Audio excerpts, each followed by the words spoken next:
Hey everyone, and welcome to another deep dive. Yeah. Today we're really excited to be diving into How to Raise Successful People by Esther Wojcicki. Oh, great book. It's a book that I think has really sparked a lot of conversation about modern parenting. And today, we really want to unpack that and see what it's all about. Yeah. What I think is really fascinating about Wojcicki is how she uses her own experiences, to shape her philosophy. Yeah. Like she talks about some, kind of difficult things in her past, the tragic loss of her brother, for example. And you can really see how events like that kind of influenced her approach to raising her own children. It's interesting. It's like she's taking, here's what I went through, Yeah. and here's how I kind of want to do things differently, which is really, really interesting. Right. And that really leads into her core philosophy that she lays out, which she calls TRICK, TRICK. I love that. Trust, respect, independence, collaboration, and kindness. It's not just a catchy acronym. She really, each one of those words represents a fundamental value that she brings to life through these really incredible anecdotes. And speaking of anecdotes, let's talk about trust for a second, because Wojcicki's idea of trust is, she takes it to a whole other level.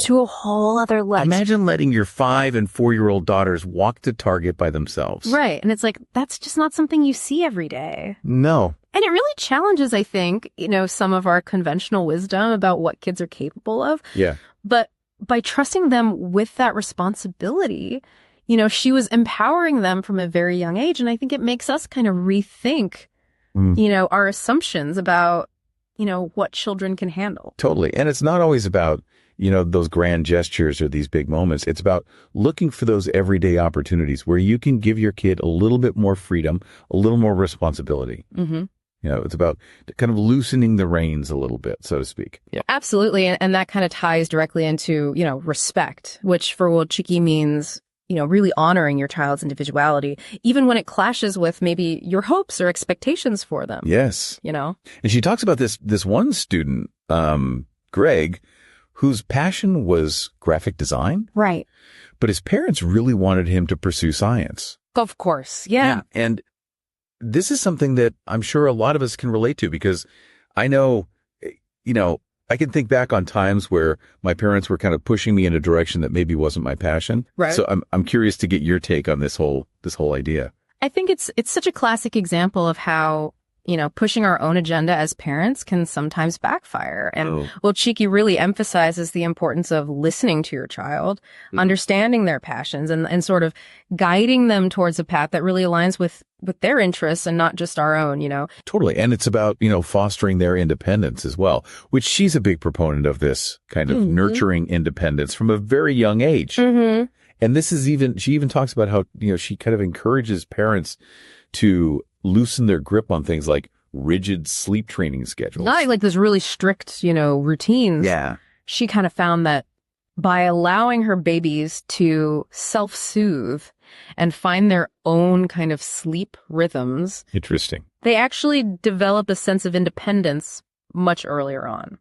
It's so interesting how this approach, extends to other areas of parenting as well. Like she talks about involving your kids in the decision-making process. Yeah. Like even something as, simple as a family vacation. Yeah, she talks about how, she would involve her daughters in planning their family trips, from like choosing restaurants to picking hiking trails. Wow. And this was from a very young age. That's amazing. And I love that, because it's not just about giving them a say, it's about teaching them collaboration. Right. It's working together to achieve this common goal. Exactly. And it really, that emphasis on collaboration also kind of underscores the importance of, family unity and working together as a team. Totally. And I think, we can't talk about Wojcicki's philosophy without talking about kindness. Of course. Which is a huge part of it. And it's not just about being nice. It's about fostering genuine empathy and this desire to actually make a difference in the world. And one story that I think really highlights this is when she talks about her daughter Janet's work in Soweto, South Africa. Yeah. And it's just a really powerful example of how kindness can really transcend cultural boundaries and create these really meaningful connections.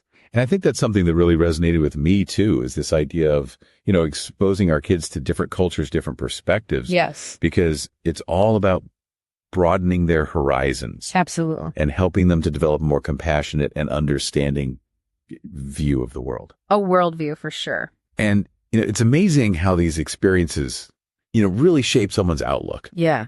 And in Wojcicki's case, it led her to champion these values, not just in her personal life, but in her 36 years of teaching high school journalism. Oh, wow. She was a teacher, which is incredible. That's a long time. It is a long time, yeah, to make such an impact. And her classroom kind of becomes another laboratory for like putting trick into practice. Right. She talks about how she gave her students real world responsibilities, like having them allowing the school newspaper to publish a story about illegal activities at a local business. Wow. Like pretty intense stuff. Yeah, that's a bold move. I mean, it really shows the level of trust that she had in her students. Absolutely. And it paid off, right? Because they uncovered something really important that might have otherwise gone unnoticed. Exactly.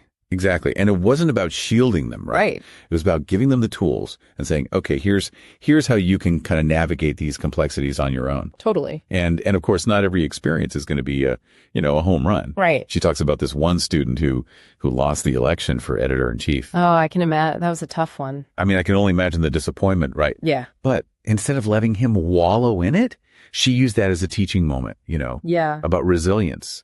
And helped him see the value in still contributing, even if it's not from this, leadership position. Right, because it's not always about the title, right? Right. It's about those inner qualities that I think, help us all navigate those inevitable setbacks that we encounter in life. Exactly. And this is where I think Wojcicki's approach really resonates, is she moves beyond these like trendy parenting buzzwords like grit and failure. Yeah.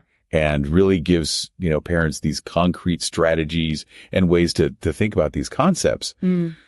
For instance, she believes that true grit comes from passion, not fear. So it's not about, forcing your kids down this predetermined path. It's about fostering their interests, their passions, even if they're different from your own. I love that.